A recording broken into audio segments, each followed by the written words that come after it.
Thank you, Congresswoman. Question to you. Regarding tax policy, going forward, what ought to be the national priorities regarding taxes? Would it be better for Americans to tinker with the current code or to adopt an entirely new approach? 2 minutes. Tinkering with the code is something that Congress historically has done, and that's one reason why your tax code is from the floor up to here.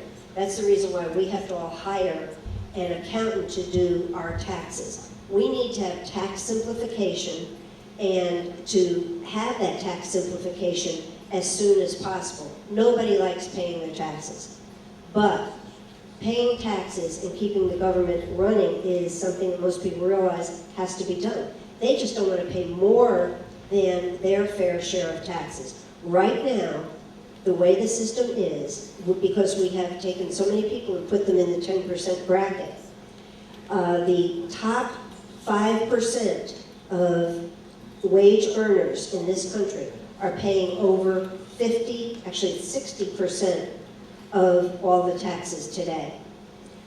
We've done tax reform. I think it's time for total tax simplification. Thank you. 1 minute, Mr. Russell. The only tax system that we need to have in this country is a progressive income tax at the federal level.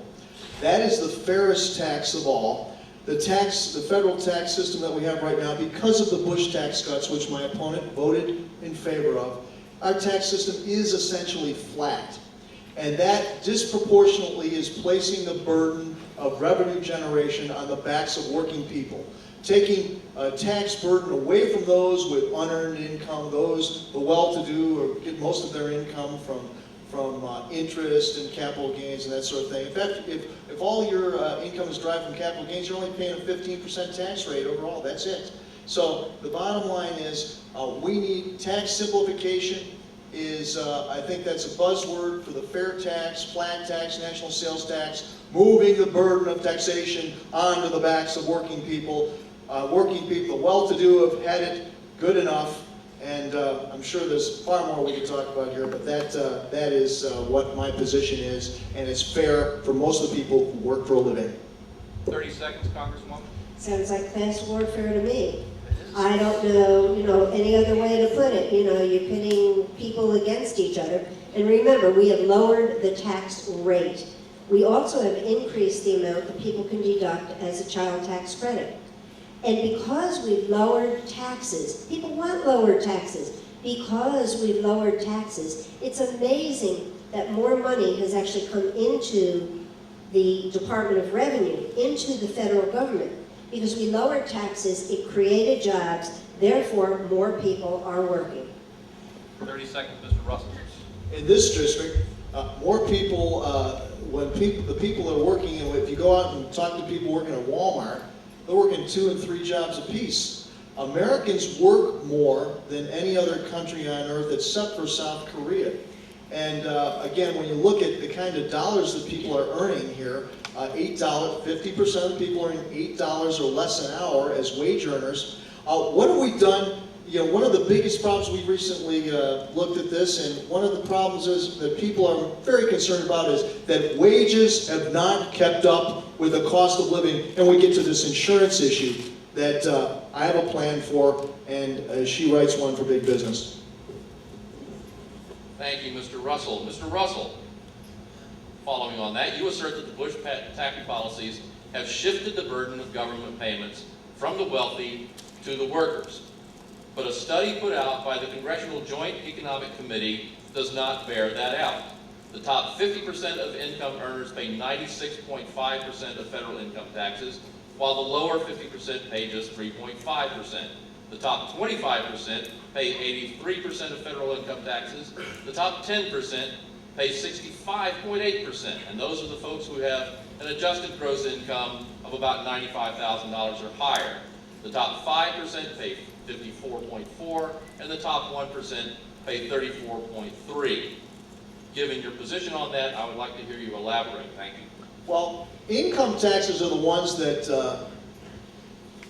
my opponent's party like to talk about. But everyone pays taxes, including those who don't earn enough to pay income taxes. Stamps are taxes. You pay taxes at the gas pump. You pay taxes on everything you buy, sales taxes. And there are taxes that are part of, you're paying a portion of property taxes when you rent. So it is disingenuous to say that the total burden of taxation, just because we're talking about one kind of tax, income tax, that the wealthy are overburdened. If you look at the economics on this and you know, we look at how the well-to-do have done, it is in fact class warfare. It is class warfare that is being waged on working people. Remember, if you look at other statistics on income levels, the middle class is shrinking into the ranks of the poor.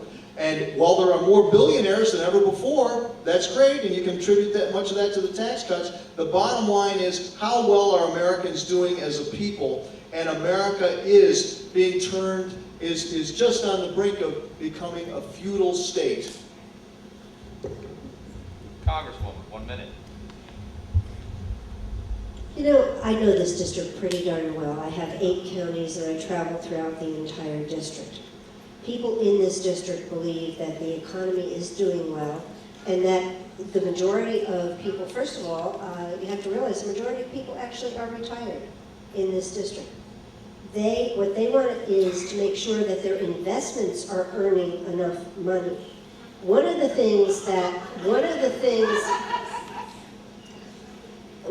I see you brought your rude friends. One of the things that the people want to make sure of is that when they go to invest, that the capital gains are not extremely high as they were. Yes, we cut capital gains, and you know what that means? That means that more money comes into the Treasury, and B, more people will take that money and invest it, whether they're investing it in a second home or perhaps a rental home. That's what happens when you cut taxes. People have more money in their pockets and they're happier. And when you have more money in your pocket, you spend your money at whatever service or good that you want to have. Mr. Russell, 30 seconds. Okay, well, all the retirees are not exactly living off their investments. A lot of people are living off their Social Security and barely getting by. Remember, this is the 5th Congressional District. There are no skyscrapers or oil wells or pharmaceutical plants in this district. What we do have, when we talk about housing, and she indeed mentioned housing. Well, I've been talking to the real estate people, the title people, the mortgage people. A recession is on the way, and that's one of the other cockroaches under the rug that they're trying to keep away from you before Election Day, like the Foley incident. So there is a recession coming, and it's talked about in the paper. I think we need to take a look at what's going on and be honest with the voters of District 5. Congresswoman, 30 seconds. I think we all know where the cockroaches under the rugs are.